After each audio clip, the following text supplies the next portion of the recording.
Yo, yo, yo, what up, OGs? We are back in the OGHQ after a long, successful trip. Yes, Joey, sir. how you feeling today, man? I feel good. Happy to be home. Happy to be home, bro, to say the least. It was a fun trip, though. We had a lot going on. So, Asheville, North Carolina, OG Strike Mission, episode number 2 of OG Sessions on the Road. Very successful trip. We went up there to the mission was to interview Toe, who's a DJ, like artist, illustrator, all that good shit. But what a successful episode, man. That episode was so much fun. It was great. And it was awesome doing it in a different environment, like in the woods. And we did it in the cabin. So it's a lot different than being in here, It's so cool. Just like me and you, we'd walk outside the cabin or just like walk down the street or something. And it's just a different vibe out there. We're in the mountains. Our cabin was in the mountains. In the mountains, bro. That was such a good experience. And regardless of just all the cool stuff we did for the podcast, promoted, gave out tons of free merch to people. The gains we made for the pod were like obviously, extravagant and super dope. But besides that, just the trip itself was so much fun. And it was much needed. I feel like we've been hustling, we've been working really hard recently. So good shit. That was fun. Successful mission. Yeah. But let's jump into today's episode, man. Let's get into it. I am super hyped on this one. This is episode 74. Yeah. Episode 74. Yeah, 74. Dang, that's a lot of episodes. Man, we're getting them in. We got one more episode until we're halfway with season 2. So, we got some big things planned for you guys. We're definitely going to be blessing y'all whenever we get close to that halfway point. Shout out to everybody that's been rocking with us. The episodes get better every single week. The guests get better every single week. It seems like now we're to a point to where a lot of the guests that we find, it's almost like early days of the podcast, it's hard to get guests to trust you. It was a grind. It's a grind. You're trying to like convince people like, hey, we're building something over here. We're really creating like a dope collection of artists and entrepreneurs and athletes and people to come together and share free game and stuff like that. And now people are really seeing the motion. Yeah. And the vision we have. The vision, 100%. So shout out to everybody that's been rocking with us. This podcast is taking off, and we are just on the come up, man. Yes, this sir. is just the beginning, man. So shout out to everybody. But today's episode 74, I am super, super, super hyped on this one. This is a first timer for us. First time having a country artist, yes, sir, on the pod. And me and Joey have been kind of in a little country. I've been listening to some country music for the last couple days, Same. And I've gotten like a couple songs I can't really get off my playlist. You know what I mean? That I just, as soon as I get in the car, I'm pressing play on that, Mo. So, let's jump into it, bro. Let's do it. So today's guest, the one, the only country music artist, contestant on The Voice, Madison Hughes. Hey guys, this is my intro. Yo. How are you doing? I'm great. We're out in Jacksonville Beach. Shout out. Super stoked for this one. This has been a long time coming. We found you, I think it was just through Instagram DMs. I saw a couple of your like posts you had made. You're performing in the mountains and doing a bunch of stuff, and I was like, this would be super cool guesting on the pod. And then you said that you lived in Jax, and I was like, yo, we got to make this thing happen. Yes, I'm in between Jacksonville and Nashville, so I go back and forth. How much? Like, how often do you go back and forth? Definitely every month. Really? Yep. How much time do you spend in Nashville? Probably 2 weeks out of each month. Wow. Either recording music or writing songs or playing out. Do you go there to be like in the studio or? Yes, I like to record. That's where I'm recording my upcoming songs. Nice. There, so. Do you get a ton of inspiration being in Nashville? Because there's so many country artists out there that are always kind of... Yeah, I would say inspiration, but also it helps me not be complacent being in a city where that is the main industry. Yeah, true. And I wanted to have a presence in Nashville aside from Jacksonville, just so like I could push myself and make myself feel like I was chasing this dream, and it felt more real to be like have a presence there too in Music City. Do you feel like you've built that presence? Some people knew who I am there. I don't know. I'm still kind of an underdog in Nashville, but people say like build your audience in your hometown first, and then I don't know. Who knows what is true, what isn't. Yeah. It seems like it would be extremely competitive, like that. Nashville? Yeah, that industry up in Nashville, just because, country music, that's obviously like the hub for country music. They're also looking for a certain country rap kind of sound, it seems like, and I don't like to fit in the what's trending type deal. Would Jelly Roll be country rap? Oh, he's good though. Yeah. Is he country rap though? I think Who's a country so. rapper? Morgan Wallen, Jelly Roll. Okay, got you. Yeah. Who Who else? I can get down to some Morgan Wallen. I'm not gonna lie. Yeah, Morgan Wallen's growing on me for sure. I think I'm probably a very basic bitch saying that, but you are a basic bitch. I'll tell you that, bro. Morgan Wallen. I definitely focus on Morgan Wallen. That dude is. I've been on Chris Stapleton lately. Oh my god, Chris Stapleton is solid. I only know a few songs by him, but he's solid. Let me go ahead and ask. Are you related to Chris Stapleton? Do I look like him? I don't know. Am I? Let me go ahead and ask the question. What song? It doesn't have to be country, but probably is. Has you on a chokehold right now? Have y'all heard that song on TikTok? It's like, done being the sad girl. Oh I'm done God. dating rock stars. You haven't heard this? No. So good. It's just like Who's it by? It's called, they're a band called The Beaches, actually. Nice. I It's always like an all-girl band. It's like punk rock, sort of. I see them use that sound over like it'll be a random ass video. It's like it'll be a like someone's mowing their lawn and then that's the song they put over it. Really? Yeah, So good. That's It's called so Blame funny. Brett. Don't blame me, blame Brett. That's so. No, it's really good funny. songwriting too. What about you, Nick? What song has you in a chokehold? 509 by Seti Hendrix. 509. I feel like that song just for Seti, he never like jumps on a beat and just runs like that. Yeah. And for me, after listening to that one, I was like, okay, Seti's back. Which country song? Morgan Wallen. Is it Cowgirls by Morgan Wallen? I believe is that a Morgan Wallen song? Okay, yeah, I think it's Cowgirls, bro. That shit goes hard for sure. Nice. And I like it because that's a song that I can listen to. Like, I've got little sisters that I'm hanging around with sometimes. Like my girlfriend doesn't really love to listen to super hardcore rock or rap all the time. So it's nice to kind of switch into that country vibe every once in a while. And Morgan Wallen's an easy place. Like I can go to Morgan Wallen and not. Like, I can still get down with it. You know what I'm saying? Like, not all country music is my forte. You know what I'm saying? Same with you.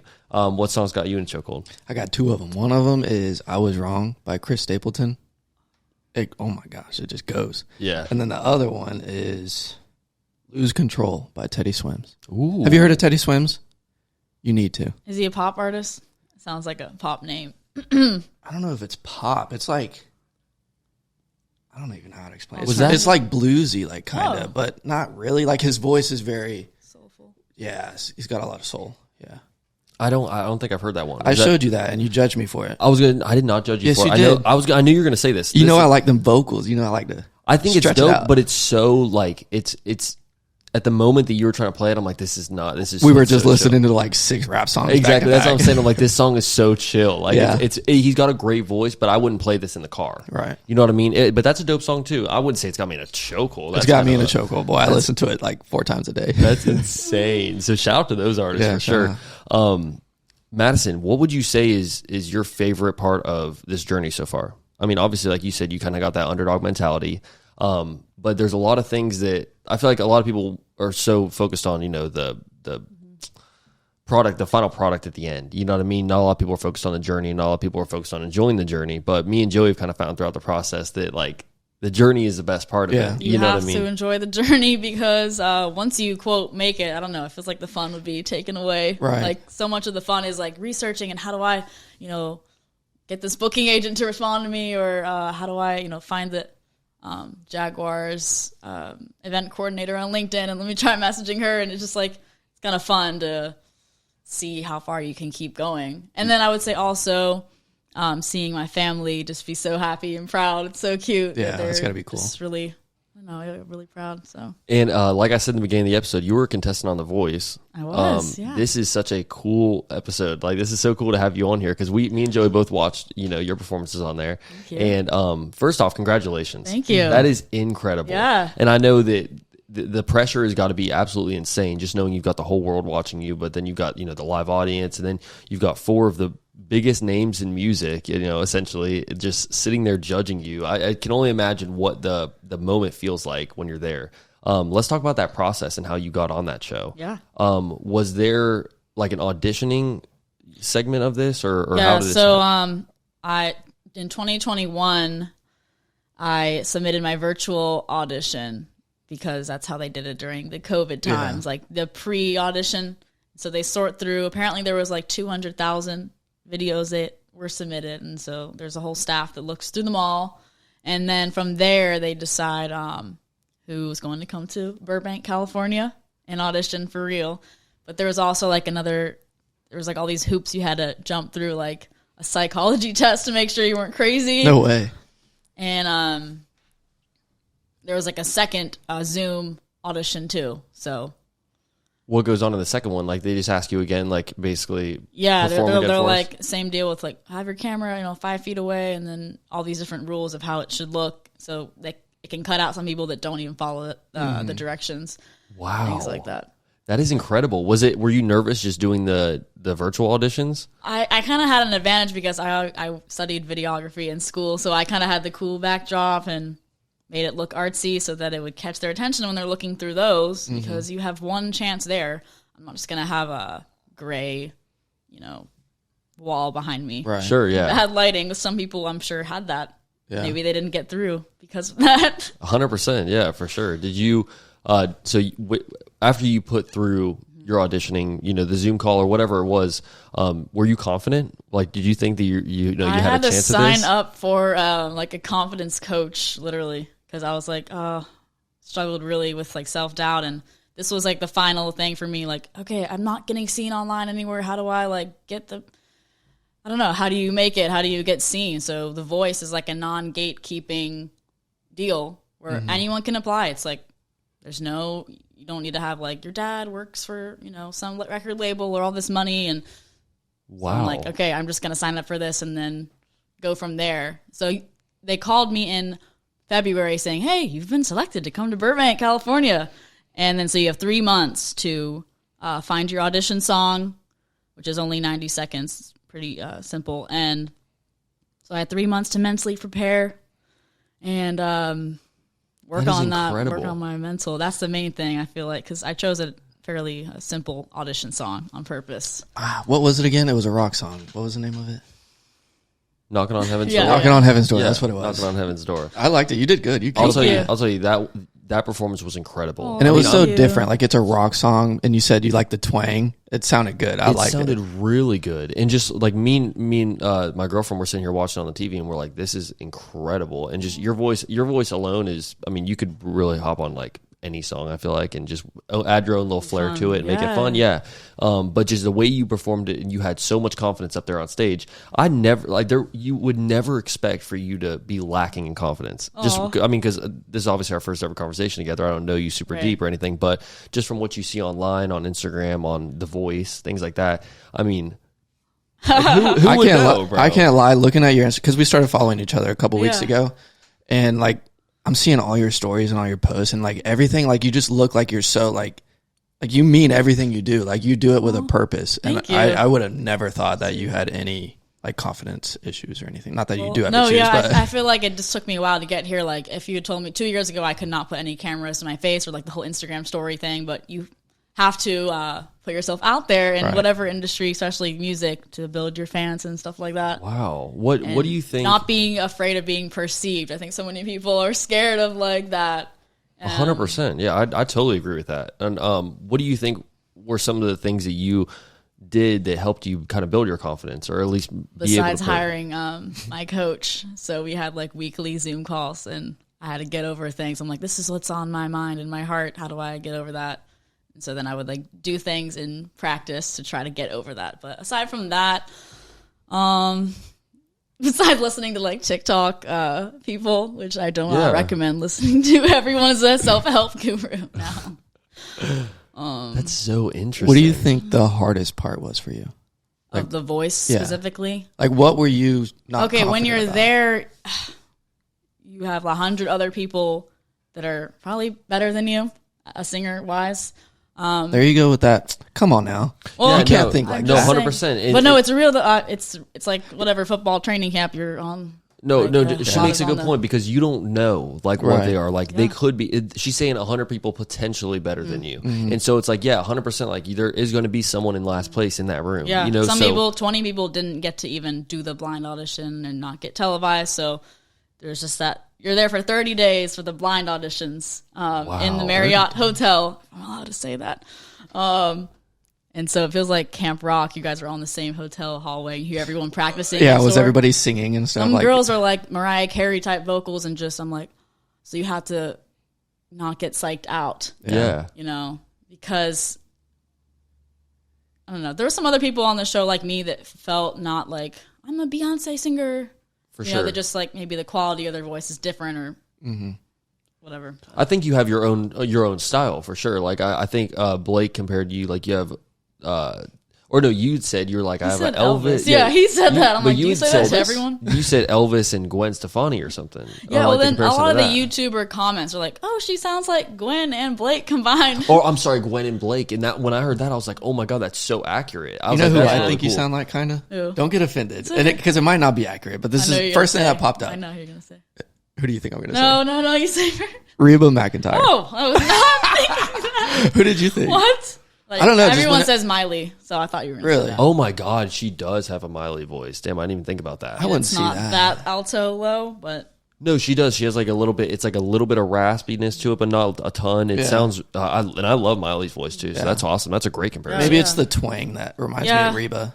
I don't know. When I that's was so listening funny. to you, I was like, how Reba. do you know who Reba is? A lot of Come people on. our age don't Come know on. who that is. Joey is I'm very cultured. cultured. Okay, with this music. wow. And it's funny because you'll ask him about like there's certain artists you can ask him about. He's like, no, I have no idea what you're talking about. But this guy is like the #1 artist in the world right now. But then you ask him, or then he'll bring up some like random song from deep in the archives, you From know, 1990. yeah, from literally like the 60s. Heck bro. yeah. And he's like, you're gonna love this, bro. Turns out it's like. He hates it. You got the banjo, you got everything up. Joey's music is an acquired taste. When he's on aux, it's acquired, but he can slay it on the aux sometimes. But it's got to be All the time. I slay it all the time. It just depends on what mood I'm in, because I can go from EDM to rap to country, sometimes rock. You know, I will but say that EDM playlist for you. you don't like my EDM. that does shit it? needs some help, boy. I will tell you that right now. It's real heavy. Gracious, I'm like, that's not music, son. I don't know what that is. I'd rather listen to a chainsaw start than this shit, bro. This shit's very. It gets it's me going. It's angry music. It's good in the gym. That's not angry music. It's angry music. You just said it gets you good in the gym. What It's- gym it's do you a- guys go to? Bailey's? Bailey's, yeah. You know how it goes. Yeah. That's the only gym there is. This is Every the Jack's beaches, Beach, girl. This is the man. beaches. You know how this shit goes. So back to the voice, because there's a couple things that I wanted to ask you about this. So did you know who the? I don't watch The Voice like regularly. Did you know the 4 judges were going to be? Everyone says that. who they were. I like totally don't watch any of these like American Idol, but you did really good. I'm not like I feel like American Idol. I didn't even know they were still going on. To be honest with you, I like watching not- the first episodes of American Idol, where Those are like good. everybody sucks, you know, Oh yeah, those and are like good. people are embarrassing themselves. And America's Got Talent, those are so hilarious. The first couple episodes. America's Got Talent. Those are definitely. I mean, America's Got Talent still up there. I see commercials for that here and there, but with The Voice and with a lot of these other ones, I mean, The Voice is newer, so I Yeah. could see that one still being around. But You said, did I know who I was going to choose for my coach? no, did you know who the judges were or the Yes, coaches were? yes. I'm sorry. Oh wait, we didn't know till like the week before, I think. So when you're going into it, There was like, a surprise guest. I knew it was going to be John Legend, Gwen Stefani, Blake Shelton, then Camila Cabello. yeah. She was a surprise one. So So out of all those guys, I heard you say it on a show or something afterwards. You had said that you wanted to choose Team Blake like ahead of Yeah. time. You know, what was that moment like for you whenever you saw Blake turn around? yeah, so Gwen turned around first, and then Blake turned around after, and then Camila turned around the very last second. with her Final chin. note. Did you see that? She did. Yeah, it with her yeah. chin. Whatever. I mean, you're kind of supposed to have a coach in mind For sure, before- for sure. That's what the producers told us. Like, hey, When it's Blake turned helpful around, if did you choose- know? You're like, it doesn't matter who turns around at this point. I was like, I was really struggling to think. Like, honestly, in the moment, I was looking over at my parents were in the green room on the side of the stage. I'm like, Yeah. who should I choose? Because you feel like, in the moment, you feel like the show is like, everything. And if you don't choose the right person, and you're gonna, what if I get off of Team Blake, which I ended up getting off the second round. But you feel like all these factors mean so much. But really, I was like, okay, doesn't really matter. I think The second reality show is kind of just for fun. I'll tell you, like the second round was. I mean, you had one of the most difficult battles. I'm just gonna say She's that. so like, good. With She's Kate, so what was good. her last? Yeah, Kate Kate something. Calvach. she Shout out. she's incredible. Like I mean, and She made it far too. Like, not to top say 10. to be honest, like that one was a toss up for me. I was like, they could go with whoever on this one. You guys were both. The song killing is it. just so hard to like. When I told people it was Every Rose Has Its Thorn, which Blake chose that song for us. I'm not sure if he did or his person told him, but I was singing under the alto note the whole time because I can't. It wouldn't be impressive if I tried to do Every Rose. I don't know. It wouldn't sound good. That's It's a hard very to like. difficult- How do yeah. you be impressive with just like the same note the whole time? Every Right. rose has its thorn. No, Okay, cool. I think you chose a very good way to approach it because I understood exactly like what you were saying. Everything was pronounced very well. I think that song was performed. That's Well, that's one thing. I mean, that's one thing that you live music sometimes, especially when it's not your song. Sometimes they'll pronounce a word. It doesn't sound like the way that it's supposed to be pronounced in the song. They don't enunciate, and they don't really like if there's like a R that's supposed to be rolled there or something. It's like certain things like that. I feel like with you're also a songwriter, which I want to talk about, in a little bit, but you kind of it's got to be a little bit easier for you to be like, all right, I'm going to go into this song and like know how. Or I guess you look at it in a different light since you write your own music. You're like, you kind of can see it with a different eye. The voice was like special because every note, they tell you to like really plan it out. Like, do not in the moment improvise like some, like don't just have every note planned out and mapped out because you're going to get so many nerves when you get up there. Like you don't want to go off the map, So what's it like for the people that only see the production at the end of the day with the voice? What's all the things that, go in behind the scenes that you didn't even realize, like what's edited out type stuff? Like what's kind of going on, like when you're behind the curtain? There's lots of drama that people don't know about with like just other contestants drama. Some people get into like relationships. No way. Really? And I thought you guys were just there for 30 days. Yeah. Yes. This isn't Love Island. What are y'all doing, bro? What the heck? Wrong reality show. Sorry. That is so funny. But yeah, right before you go on, there's like 5 of us standing backstage, and each one, like you're transported in a van to Universal Studios from the hotel. So it's like 5 of y'all in a van together, and the lineup. So and so's going first, and so when you're backstage on call, the person in front of you, you hear them do their audition, and sometimes it's unfortunate. You hear them be like, "Oh," and you hear the audience like, "Oh." And I had to go on right after someone that didn't make it. It was sad, but that's very sad. But do you feel like that actually be kind of an advantage because maybe? Yeah, I know there's things to think about, and I don't know. We don't know if the voice is planned out. Like, is all the teams mapped out? They say no. Is it scripted? Apparently not scripted. Did you feel that way whenever you went into it? Because if I didn't feel like you would have been scripted. in the script.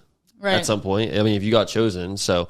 They're apparently not... I mean, it's a blind audition, so they don't apparently know anything about you, what you look like, or... So they didn't know who Madison was at all. But it was the coolest moment when they turned around and it's like, now they know who Madison Hughes is. And Blake Shelton's looking right at you. God, that's incredible. I know, my parents like crying over in the corner. That was the coolest thing, though. So did you get to meet any of the judges afterwards? Like, did you ever get to have like a conversation with them backstage or get to like meet So Blake? when you go into the battle rounds, which is round 2, you have your rehearsal with your coach with like 10 cameras around you. So it feels so like high pressure. Yeah. I don't know. Yeah. And that's the only other time that I got to talk to him was like the rehearsal, because I mean, unless you make the top 5 of The Voice, I'm sure you have a deeper bond. But in the very early rounds, they purposely, give you distance, and it's not all come to my house for dinner. Right. What kind of things did Blake teach you, or I guess like instill in you as a coach to help you become a better singer? I would definitely just say he would say, just trust yourself. Don't try to be like your battle partner and hit all these crazy notes if you don't want to, if that's not what you naturally would do. Yeah. So yeah, you got to be yourself. I guess it's cheesy, but that's just that's all he really said. He's like, I mean, you don't need to hit all them crazy notes, so be yourself. How much did you and Kate rehearse before?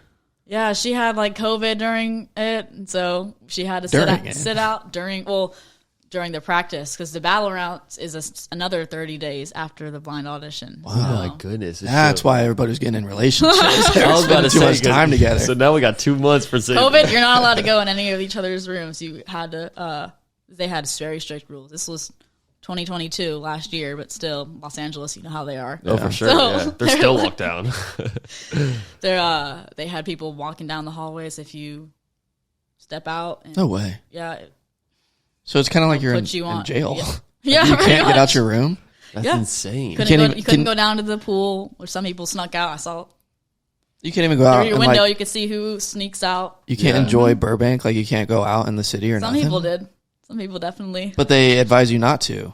That's weird. Yeah. Oh, and I feel like there'd be a lot less distraction too, though, if you're just kind of like in your room focused on the voice, and if you're in the situation that you're in, it's like you're you've got this underdog mentality at this point. You know what I mean? You're getting on the show and you're kind of like, I want to make a good impression. I want to take this thing all the way. I thought this was like my last chance of like making it. I don't know. It felt like the top for me. Like, that's so incredible. I feel like this would be your first chance. Like, you know what I mean? Because in my opinion, it's like, I see where you're coming from, like because national TV. Yeah. It just feels like that's 100%. But with the route that you're going on, and just like, if you perform good on The Voice, whether you get sent out or not, there's going to be people at home that love you, and you're performing still in front of, I don't know what the count is, probably millions of people for that show.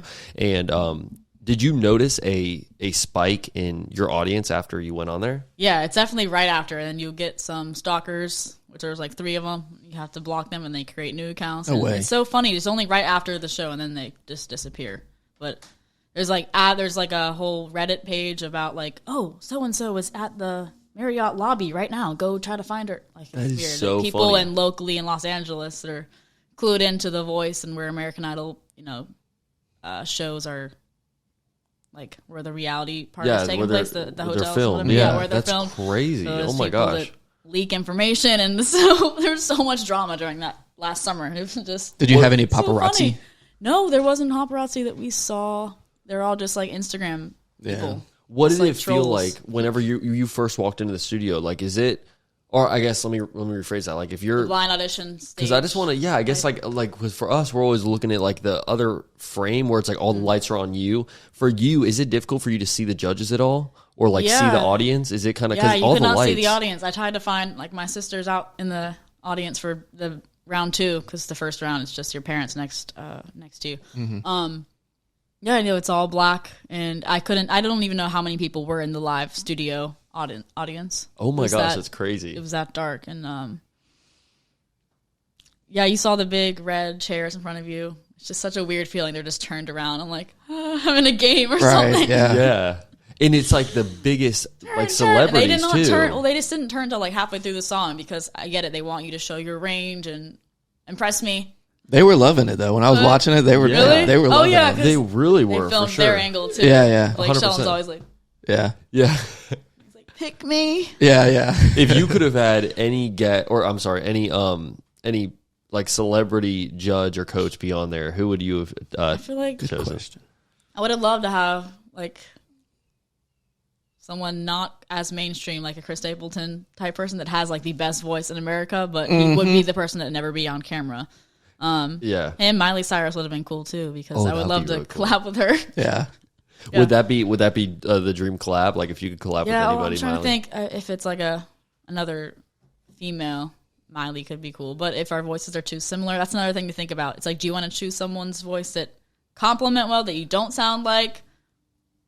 Do you think that there was? I'm sorry, I didn't mean to cut you off, but do you think that there was a little bit of confusion whenever Camila Cabello turned around and she kind of like said her story to you and kind of like said a lot of things that you could relate to, and I didn't choose her. Everyone was like, "Why did you not choose her? You're like they're all the same age, and you're both from Florida, and she's like young and cool. Why did you not?"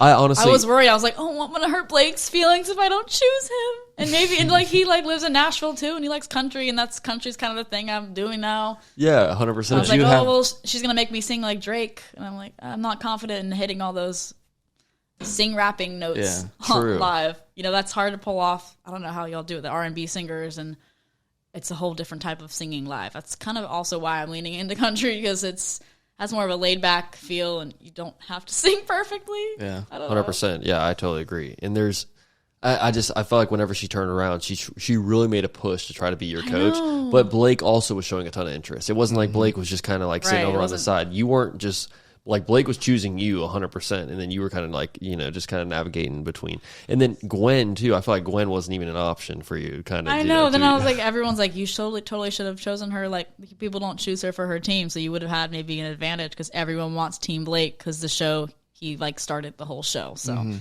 that's another reason why you want him. Would you have picked somebody different looking back now? Like, would you have picked Camila? Sorry, Blake. Yeah, I probably would have chosen Camila. Really? Yep. That's insane. Would you Clickbait. Clip Yeah, that. I know. What's the I guess I should have chosen the more unexpected. Like, it's so basically everyone wants to choose Blake because the show's all about him and country. It just Should have went against the grain. Yeah, I was and expecting trying you to to learn choose. more. Yeah, I was kind of expecting you to choose Team Blake. I'm not gonna lie. Really? Well, I knew who you were gonna choose, obviously, because like I'd seen it. Seen the outcome, yeah, yeah. but when I'm watching the thing, it's like you expect you to choose Team Blake. In my opinion, it kind of seems like it's a perfect fit at that time. Now looking back on it, it's like, I mean, if you would have gone on the way with Team Blake, we wouldn't be saying this. You know what I mean? Yeah. So it's all just it's I know. it's all just kind of like about What could have happened? what could have Yeah. happened 100%. So but Well, regardless, I also thought like Camila was going to make me sing pop music, and I was like, oh no, maybe I should choose him because Is he's that going how to it choose goes? me like a country song, which is better. Well, yeah, everyone on her team, like, I mean, actually, I think she gave Tennessee Whiskey to one of her contestants, so a good maybe song. it's not. have all you been watching The genre-based. Voice for like a long time before No, this? a lot of the contestants, like none of us had watched it, but they send out like email newsletters about casting calls, and now the show happens twice a year, which is a lot of times. That's crazy. Would you like to go back on? Would there ever be an I don't opportunity? think you can. Oh, really? Yeah. Okay. So once you're on, you're on. Yeah. But there's probably I tons of auditioned other- for, or I didn't audition for American Idol. I sent in my application the same time. They're like, "Sorry, you're not what we're looking for right now." So you hear those stories like Luke Holmes, Morgan Wallen happened to a lot of them. I'd much rather be on Voice. The The Voice. Voice Yeah. than American Idol. I'm just saying. What about you?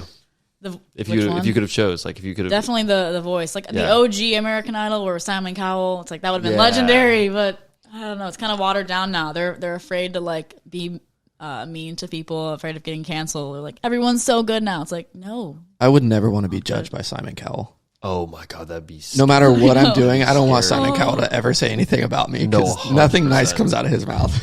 and just the way that he delivers it. Too. Yeah, He's so and his calm British about it. accent. Yes, it just no. sounds so. I was mean. worried that the Voice coaches were going to have some of that element, but I mean, it would have been nice to gain some constructive criticism. I don't know, but Did they're anybody out probably there? told to be like, "Hey, go easy on these people the first audition. Like, you don't want to roast them." Roast him. Come on. For the people that didn't get chair turns, they would be like, "Yeah, it's just weren't that special." Or like, "Oh, that's so." Do you ever like? Because you're up there with the guitar too, so I'm sure is everyone up there like usually playing an instrument or just? I is there- had to decide that. I was like, I'm gonna be more comfortable with the guitar because it's a whole art of like singing without an instrument. Yeah. And like moving around the stage, and What do you I do with didn't your want them. I hands? did Yeah. not want them to comment. I'm like, yeah, he looks a little awkward. So Right. It keeps you busy. The guitar. yeah, And do you think it gives you an keeps you advantage in the too? rhythm in the pocket. I think it could have. I mean, they don't know I was playing when they were turned around. So, Oh, true. That doesn't. I didn't think about that. Yeah, they don't see her playing. but the I guitar. have They to make think- sure I'm on beat with the backing band behind you. You know, 'cause Do there you is a rehearse with band. them beforehand, like where you guys are all meeting up in one spot, and you're like, or do they just kind of know this is what we're They supposed just to know do? the That's crazy. audition song. That's and scary. These people are that good. Yeah. Yeah. Were you worried No. about that at any point? Like, No, it's great when you have backing musicians that literally can play any song Yeah. without even hearing it. They're like, oh, these three chords, got it. I wish I could play an instrument. Oh, me too, dude. I would. Love We tried to play the ukulele. we both bought ukuleles, and we had this big plan. George's music. Yeah. Yep, we were gonna be the first. We were gonna be the first two guys that we hop on the ukulele game. We were gonna like start this. We had this whole plan. We are gonna like get a van and we're gonna travel places. We're gonna have our ukuleles. We're gonna surf and somehow make money doing this. And we're just We literally You guys big bought the. surfers? we bought the. Oh, yeah, ukuleles. huge big time. surfers. Big Yeah, that's time. such a big thing here in North Florida region. Well, the Oh. beach is right there, so Yeah, I mean, when you can walk a couple blocks to the beach, I you just gotta never learn grew how up to in the surf. surfing community. You got to come out with us. you're one missing day. out. Oh, no. No, Are you sharks? scared of the Is ocean? Is it sharks? Yeah, no, we're not doing that. Well, see, I have this shark tooth tattoo. Oh, God. Keeps me Wow. protected. The sharks see it, and they're like, "Oh, he's cool. He's like, He's one of us. Yeah, right. I haven't been bit yet, so. Facts. Jacksonville facts. Sharks. Have you ever been to one of their games? Oh yeah, Not yet. They're dope. They're I- good. I think they're Yeah. champions this year too. I've been to a They couple are. arena football games, but It's fun. it's hectic. for Very sure. high pace. Yeah, very high pace. And when they get thrown over the walls and shit, it's funny because I feel like they could very easily throw the ball like out of the out stadium. of the stadium. Yeah, it's a small field. What It's is like it? they have to kind of like restrict themselves a little bit. It's not Maybe 100 yards, is it? It No, can't be. no. I don't think it's Is it like 100 yards. 50? It's got to be 50. It's got to be like half. It's That's really crazy. short. But yeah, I mean, I'm just I applaud you for getting on that show Thank because you. there's a lot of nerves that get involved. I know. And for me, like we were talking about before we start recording, it's like there's pressure sometimes when we're just interviewing a big guest, when we have the footage where we can edit it, where we can do whatever we want. But it's like when you're going up there on someone else's platform and it's that big of a platform and you have the opportunity for these people, like even though it's recorded and even though it's kind of like, you guys are all playing your role, it's like you have an opportunity to actually connect with a super famous artist or just like a legend, period. And I don't know, just it's so many people's dream just for like Gwen Stefani to know their name. And now it's like, think about how many times she's probably brought you up to people just like randomly where you don't even know about it, and so shout out to you. That is super dope, honestly. Yeah, it's cool to be one of the, there was a guy 2 years ago from Jacksonville on the show. And then I also forgot to say there was another contestant from Jacksonville my same season. Who? No way. Her name is Eva Ullman. That's super cool. I don't think I know who that is, but I've never heard of it. Yeah, I mean, she's not as big as Madison Hughes, but when she gets up there, maybe she can get on the podcast. Maybe. You know what I'm saying? Maybe, but she got to get on your level first. You know what I'm saying? We're doing the national anthem for the Jaguars and the national anthem for the Jumbo Yeah, let's Shrimp. talk about that. Are you excited for that? I'm so excited. Guys, I made this this poster, which has my show coming up the same night of the anthem. Nice. I love that poster too. That's so cool. Gander. Let me see it again. That thing looks so nice. I love it. And it's like a what it you were looks saying, vintage. Yeah, you're saying vintage sports card is like what you were going for with that. I love that poster. That thing looks so cool, and the quality of it's super nice. Like it's a poster board material. Right. Like could sell these if anyone wants to be a fan early. They're gonna hang it up in their room. No, you did. Yeah, you did a great job with those for sure. And what's cool is so tonight is the Jumbo Shrimp one. So after whenever this episode comes out, this would have already happened. I think it'll be like 2 weeks from now, whenever this episode comes out. But so the Jumbo Shrimp one tonight, where you're going to be performing the national anthem, and then the Jaguars one will be in 2 weeks, where you're performing the national anthem. What are the nerves for that? Like, is there any kind of how many people are in this Jag Stadium? 80,000? No, it's like there's a lot. It's more over than that. Yeah, I think it's no. It's less than that. I don't think it's 80,000. I think it's like 61,000 or something like that. It's gonna still be a packed game, right? I mean, the Chiefs, it's sold out. Huge. It'll be sold out. It'll be sold out. I think actually it might already be sold out. Yeah, it's got to be. Yeah, and it's the first home game. So. First home game of the season. Yeah, you're kicking it off like this is a super. I'm just telling you, we're big Jaguar fans, and this is the game to do it. If there's any game, this is the game. So good shit. I'm excited for you. It's crazy because I had to make this opportunity happen. I'm very transparent. A lot of things don't just come to you. You have to work at it. So I looked on LinkedIn. Okay, who would be the person in charge of scheduling the anthem? There is a portal on their website where you can apply to sing the anthem for anyone interested. But I wanted to go directly to the person that schedules it. So I found her email and just pitched myself. And then I asked for this game specifically. And took a while for her to get back to me.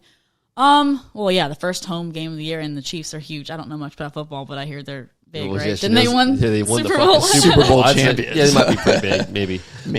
But yeah, that's super cool. And my mom's from Kansas City, so my dad's from Jacksonville, so that's kind of cool. That is perfect. And then after the game, you're performing live at Underbelly. Yes, my first full band show. I normally get up around Jacksonville, Lemon Bar by myself for 4 hours, and this is going to be a all original music, 70 minutes. Oh my gosh. There's going to be a fiddle player with us, guitar player, drums, piano, the whole deal. So that's so cool. What all goes into setting up a show like this for yourself? Is this your first ever live show, where it's, you're performing where it's a stuff? real, ticketed kind of deal? Yeah, Maybe for before it'd be charity kind of ticket. 100%. But a real Jacksonville venue, I think Underbelly was the one that I think does that. I don't know any other ones in Jacksonville. Oh no, for sure. They're pretty big. They're right down the street from the stadium. So I emailed them too, which is another hurdle you have to get through.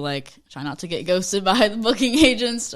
Pitch yourself. Mm-hmm. But I had to go on the Jacksonville musicians Facebook group and be like, "Hey guys, my name's Madison Hughes. I'm looking for a full band. I need to find musicians because I don't know that many people here. Yeah, I'm not really plugged into the music scene that much."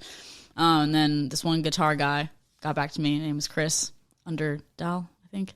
And then he's like, I got 5 other people that can back us up. Come over to my house and we'll rehearse in Murray Hill. And so we did that 2 weeks ago. I basically gave them all the MP3s of my songs and the chords. And so we have to just get together when we can. So whenever you're making, these are all original songs by you, how do you go about, because obviously, I mean, I don't know how many instruments you play, but you just play guitar, sing. just guitar. Mm-hmm. So, whenever you're making a song, how do you choose? Like, do you get with a drummer and say, "Hey, I want you to kind of like hop over this with me"? Well, for the live aspect, you give them the recording and they try to learn it. But for you mean like I mean, if you're just on Spotify, and yeah, like when you're just creating like Heartbreak Kid or whatever these ones are. Yeah. So that's where you find your producer, as they say, which I know in rap world it's like beat maker, but in Nashville where I make my music, you hire a producer and they find like, oh, this bass player would be good, this guitar player, this drummer, and you guys all get in one day and lay down the tracks. And it is incredible. Do you have a like? So I'm no longer putting the songs together. I used to do that in my SoundCloud days of like, I don't know, more where you just buy YouTube instrumentals and sing over it. Yeah. But now I want the more live band sound. So when you're making a song in the studio, or before, I guess, before you get into the studio, do you have a bass player, drummer, all that? Do you know what you want it to sound like, or do you write the music? No, that's the cool thing. Like we just have it's called a work tape or like a demo like on your voice memo app. You just strum on your guitar. This is how it sounds, and then the producer is like, "Oh, harmonica would be cool," or "Oh, what about some violin?" And they kind of add to it. Yeah, and I'm like, I want it upbeat, and maybe you give them a reference track like, I like Tennessee Whiskey by Chris Stapleton. Okay, I understand what feeling you're going for. Mm-hmm. Well, you have to trust them in some way. That's pretty cool. And let some of your control go, but you can definitely say what you like other songs. That definitely gives me a great appreciation for like country music and stuff, bro. It's like you have to get a bunch of individuals in the room together and do this. It's not like I mean, you get some of these rappers that we've had on the show, man, and they come in here. They're making 10 songs a day, bro. Yeah. It's like just him and the producer just in there at 3 a.m. going in. So it's like it's real. I've got a ton of respect for that. I didn't realize that was kind of what the process was. I kind of was under the impression that there was kind of like some drum instrumentals out there that you can just kind of throw over stuff, or you didn't have to actually have a guy come in and play his harmonica. I know. And so, wow, that's really incredible. Shout out to you for sure, because I can only imagine like what the process is to just lay down one song, bro. I mean, goodness gracious, it's like you got to it's like organizing a damn party just to create one song, and then if you have someone in there, it doesn't really flow right. Or probably doesn't fit the setup. You got to reschedule everybody.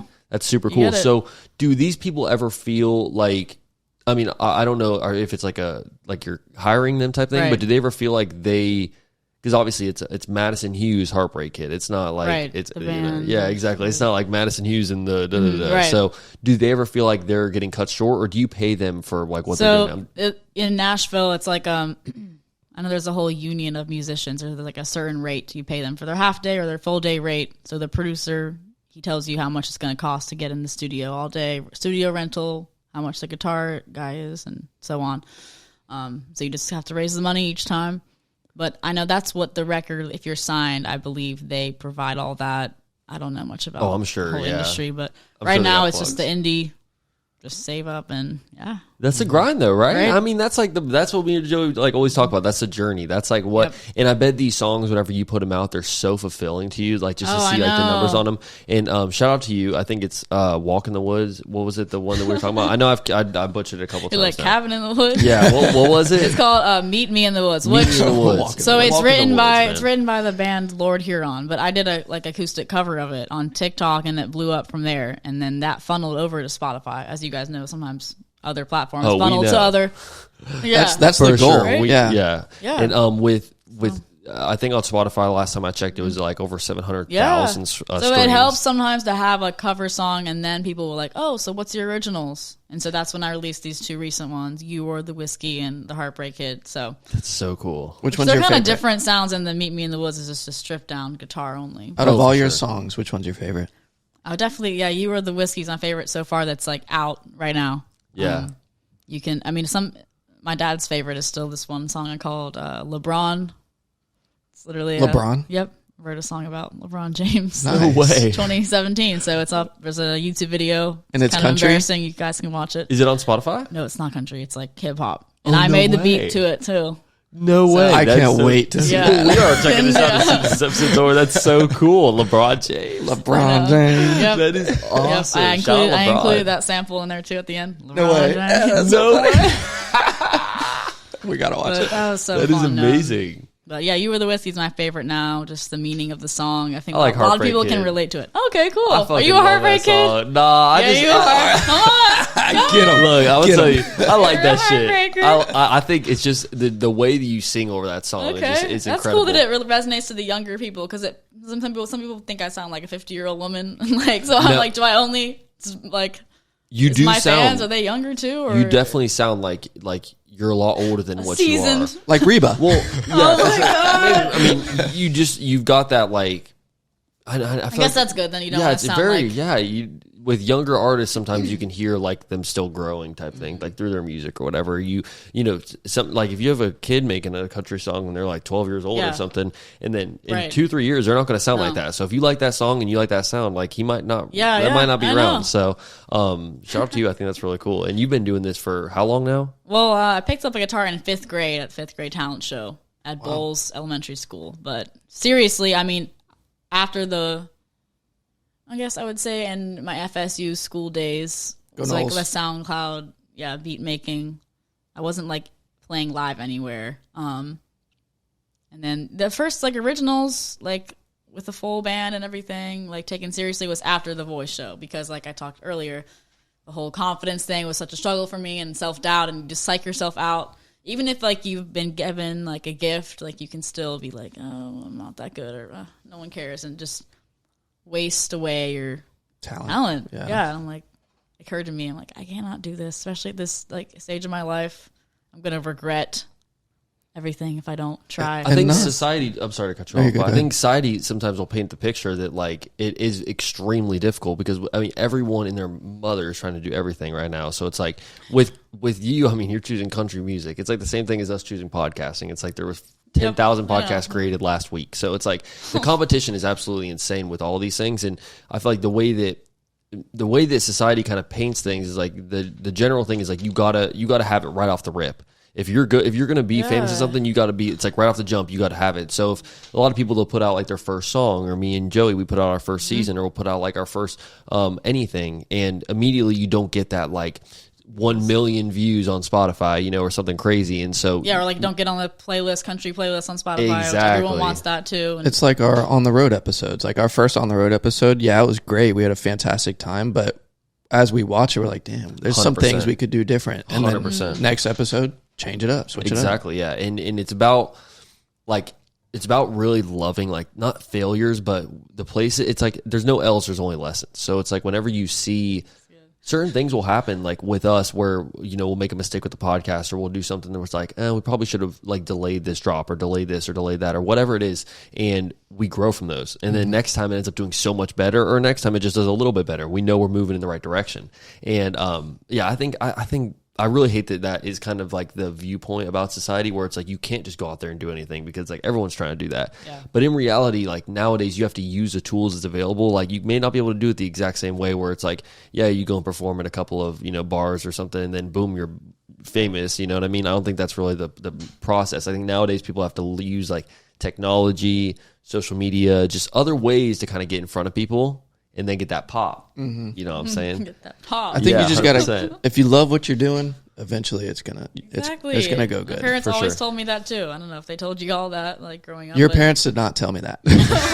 parents, they're so supportive. They're just like, dude, you love chase your dreams. A lot of people don't hear that. Yeah, Oh, So for then sure. they don't. 100%. and you can't get unmotivated. That's not the word I'm looking for. Discouraged by the people that don't like what you do, because there's always going to be people always. that don't like what you do. There Can't might let it even trip be you things up. that you don't like that you do, but other Right. people love it. Yeah. So you just got to do what you know you love and then keep doing it. Stick with it. 100%, bro. And if you don't got haters, you ain't popping. Right. Straight Amen. up, bro. So, I mean, that's just how it True. goes. So, yeah, you guys ready to jump into my Win of the favorite segment, week. Joey's Boy. favorite segment, Win of the Week.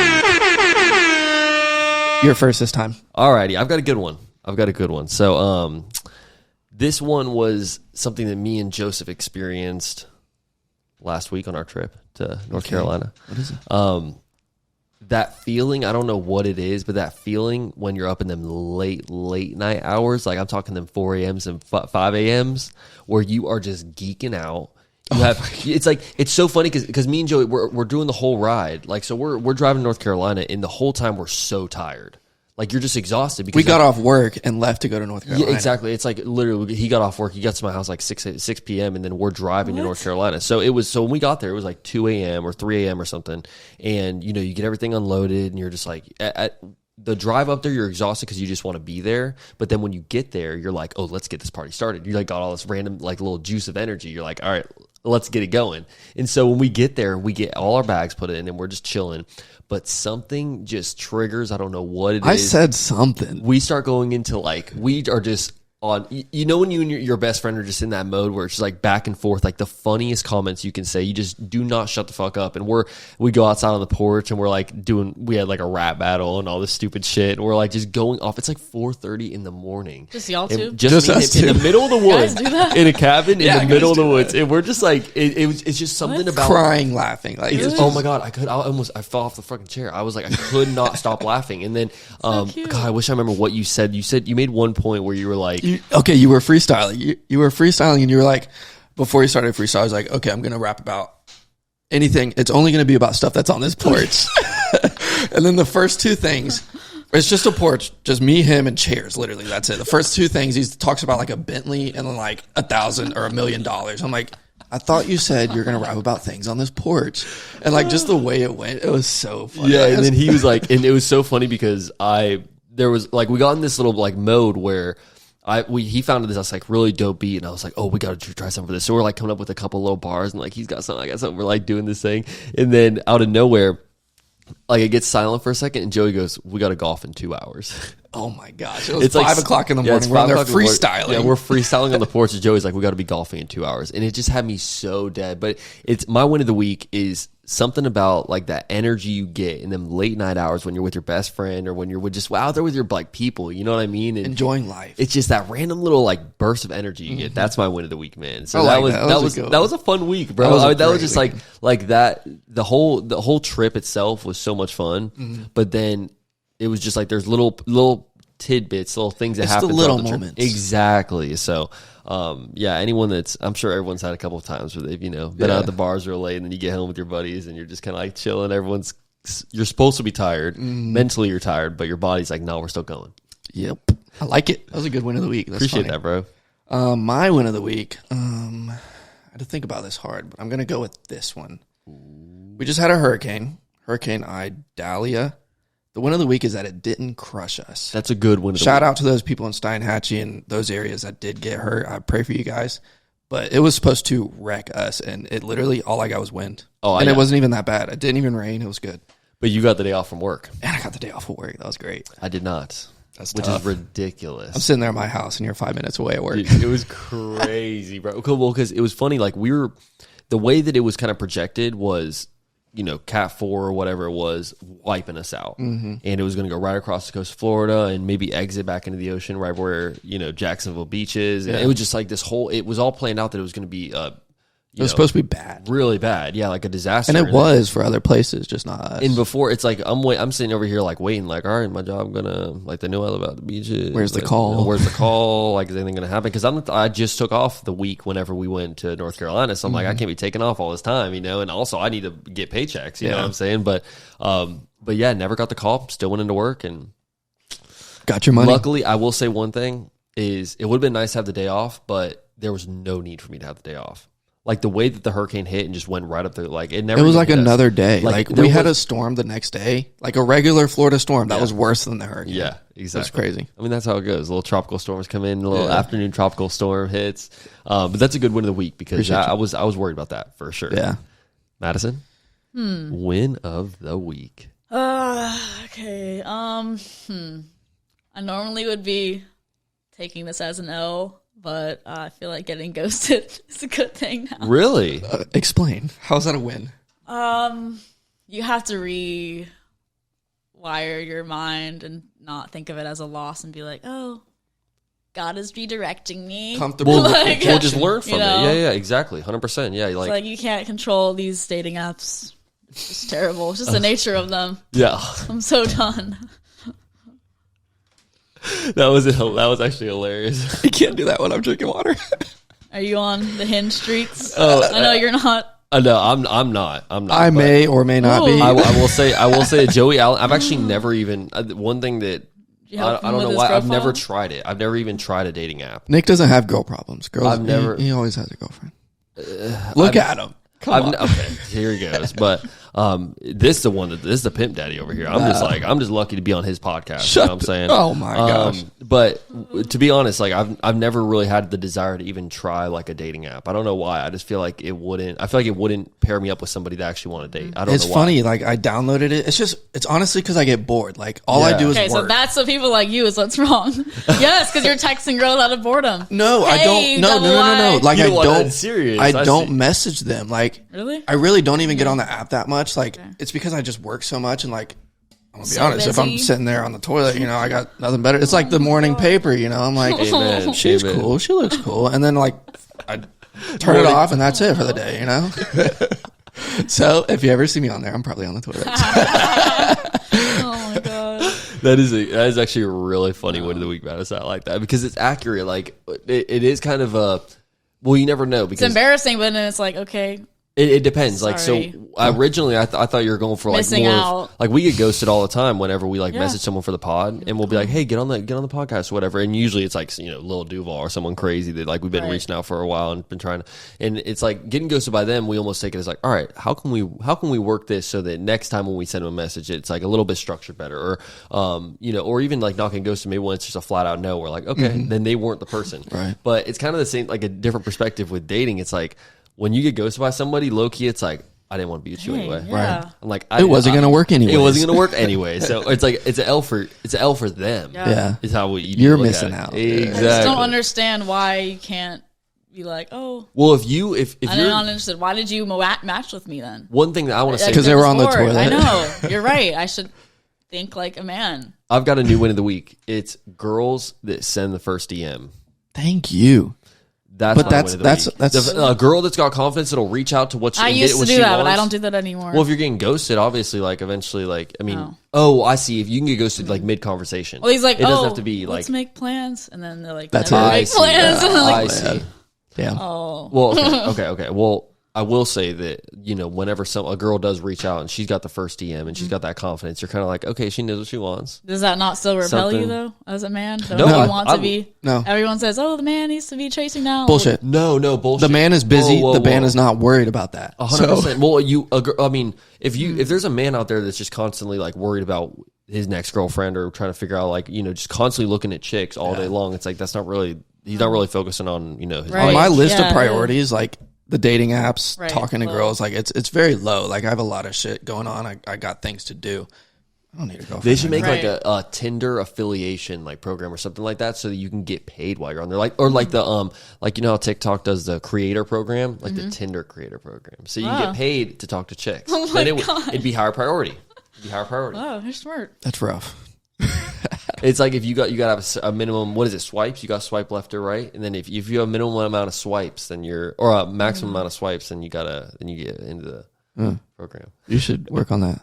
I'll get that started. You want to hear my new invention? I know it's very, very, very random, but I thought about this yesterday. So I'm an electrician on my off days, and I was in an attic for like 6 hours yesterday, and it's a small attic. It's like 2 feet, like hands and knees crawling. Oh my God. 80 feet deep. Like you got to get back, and you're crawling on little 2x4 rafters. All right, hear me out. The attic surfer, right? Okay, now I'll explain. So you got this track on there. You climb up through the hole, and like there's like a piece of plywood on the track, and you have a pulley above you. And you just lay down and pull yourself back instead of crawling. And you can have all your tools and shit. Like I like that. Attic surfer. Is that but don't steal it. Is that a common thing? Like are you in small attics like that often, or is that kind of a rare? So I do commercial electric, so not really, but when I am, it sucks. So when you get in an attic, like is the track something that they're going to have pre-installed in their attic, or is it like how? So this is something for the homeowner to buy, so that when their electrician comes over, they're more comfortable. So I haven't thought that deep into it, so I guess it wouldn't. No, well, you just need to make one for the electrician to take into whatever home he like needs. a mobile one, like one that he can just lay disassemble. out. Yeah, exactly, like a little rollout. But then you still got to crawl all the way to the back to get it there. I got it. You just give electricians a water slide or a slip and slide. What the fuck? Put water in the attic. Great idea. Yeah. Mold. Come on. You just need a little bit, just a little bit. Just a little bit of soap. Put some on that thing, bro. Put some olive oil on it. Yeah. Anyways, hit that thing and slide. I did want to ask you about your Alaska trip. Didn't you just go to Alaska? How was that? It was great. So in my free time, I do videography. So my friend is like a journalism reporter, and she finds these people to interview around the country, and I'll tag along with her and kind of be like the video journalism person. That's cool. So cool. How long were you there Great. for? We were there for like 10 days. Yeah, it looked like a long So you get paid trip. to go on these amazing trips. Like, What it's is pretty your epic. I know you said you like to travel a lot, and I think I seen that in one of your interviews that you did. But when you what's one of your favorite kind of environments to travel to? Like, is Alaska right up your alley? Where you're trying to go to mountains? Like me and Joey, we're mountain folk. Yeah, I might be a mountain boy. I definitely I'm about to say we're mountain folk. I like for real. mountains over a beach for sure. See, I don't know. Right? Okay, you guys are surfers, so no. I love the waves. I love the salt water, but the mountains is just like it brings you back. Like it keeps you grounded. It's so peaceful. There's something about. I think it's just if I could have a combination of both, I would be the happiest man on earth. But something about the mountains is so nice because there's such little civilization. Like when we're out there in the mountains, it doesn't matter if you're like literally in a neighborhood. Like when you're going up these hills and stuff, it's like houses aren't just stacked on top of each other. It's not every single house is like the exact same. And you got like a fucking 10-foot span of like grass in between each home.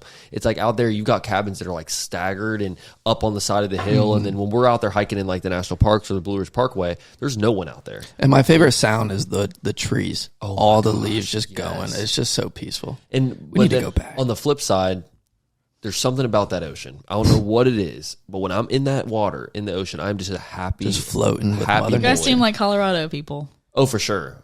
I've been to Colorado. Have you ever been snowboarding? No, but yeah, you guys snowboard? I've snowboarded. I definitely get the snowboarding vibe from you. I've snowboarded a couple times. He's a lot better at it than I am. I think I need to try skiing. Okay. I need to try all the winter sports. You know how this You guys goes. do skateboarding too? For some reason I get dogged for wanting to try skiing. I don't know what it is or something personal with the skiing thing, but I would love to try skiing at some point. For all my skiers out there, I would love to try it. Skiing might be fun. I don't know. I mean, it's just like snowboarding. Snowboarding's more like surfing, I feel like. But there's a lot of differences. It's like it's a lot you can't move them feet around and plant. My whole thing when I'm surfing, I like to get back on my board and plant that back foot and then do a quick Big turn. turn, yeah. Exactly. Like on a snowboard, I'm like I can't move my feet anywhere. I got to stay here. You got all in the hips, baby. Exactly. You got to rock. Yeah. You got to rock to the ankles. You know what I'm saying? So yeah, that was that. I feel like eventually at some point skiing has got to get on the list. We'll do it. Let's do it next year. But yeah, I don't think I could ever live away from the ocean, but visiting the mountains would definitely be my go-to. Yeah. Is Alaska... Cities are cool too, though, like New York. I hate Not Atlanta is the woat. I feel like you would like Atlanta. Oh, I love Atlanta. Because like, you like rap. Well, no, there's some things about Atlanta that are like Atlanta. There's some parts of Atlanta that aren't as nice as you'd expect. Yeah, it's just like out there, like in the streets of Atlanta, it's not that nice, really, obviously. But there's things about Atlanta, like it's kind of the hub for hip hop. So I feel like you can go there and really make connections. It's kind of like you in Nashville. Right, no. It's like when you go to Nashville, it's like there's a chance that walking down the street, you may meet somebody that's a damn, booking agent or something like that. And in Atlanta, it's kind of the same way. You could be walking down the streets of Atlanta and you end up finding. I mean, there's a Gucci Mane. There's a couple stores out there for sure that if you go into this store, there's going to be some big dog eventually walking in there. So yeah, I mean, Atlanta's dope, but I love traveling anywhere. I'm not picky. Yeah, I like just being out there. I just like getting for sure. out, seeing cultures. 100%. Yes. Yeah. What would you say is the a couple more questions before we get out here? Like, what would you say is the biggest struggle when becoming a self-made songwriter, music artist?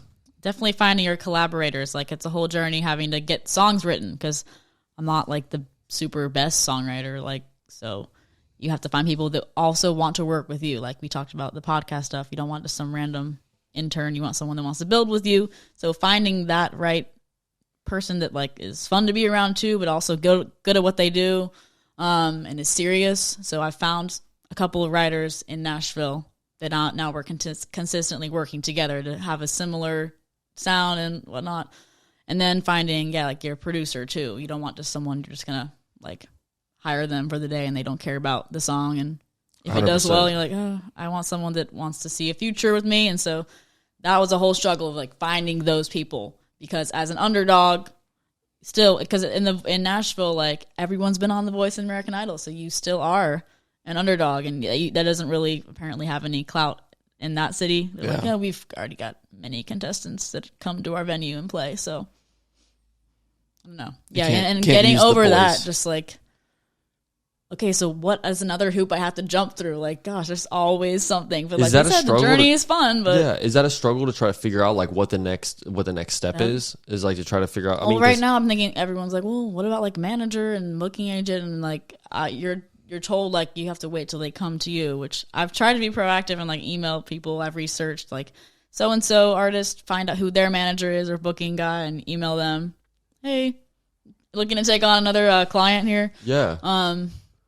And I But, think that you they get, also get ghosted and with no, they don't reply. nowadays for sure, 100%. But like you said, that's a win. Yeah. So what's funny is with nowadays, like in just today's society, I guess in general,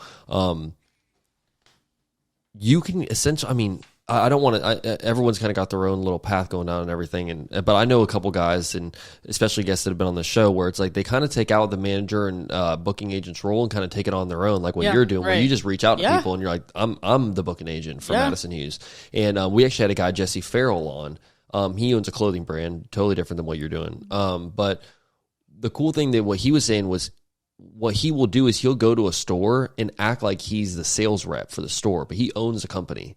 And so what he'll do is he basically just acts like with you, you know, your face is everywhere. Like you're Madison Hughes. So it's like you can't just walk into a place and be like, hey, I'm trying to get Madison Hughes on the show. They'll be like, oh, that's you. I am Madison. Right. Yeah, Exactly. But what's cool is like, at least on the social media aspect, is like you could kind of take on some of those roles and just be like, yeah, like, you know, management, contact, but really that email is your email. Right. And I'm not trying to like, you know, tell you what to do or anything, but I do think that it's super cool how it's like a lot of people would say like wait on a manager, wait on this or whatever, but it's like until then, like you're your own just boss. be the You know? manager. Yeah, that's you, sure. you know. And I think that with the path of what you're doing right now and how you're just, people sleep so much. I've been telling Joey this. It's like you'll never win on Instagram or any kind of social media if you're posting once a week. There's no way. It's absolutely impossible. I mean, unless you're like your videos are just the best things ever, you'll never learn how to like grow better content. You'll never get good.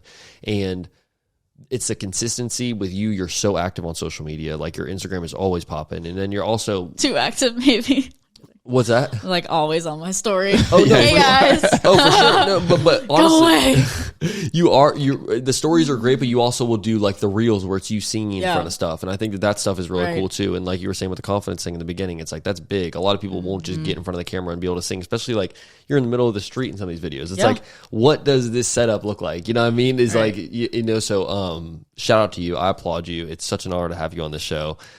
You are a fucking legend with this Thank you shit. guys. So let's tell these people, let's go ahead and plug these people in. Where can they listen to Madison Hughes? It seems like everyone's on Spotify now. So Spotify, Apple Music.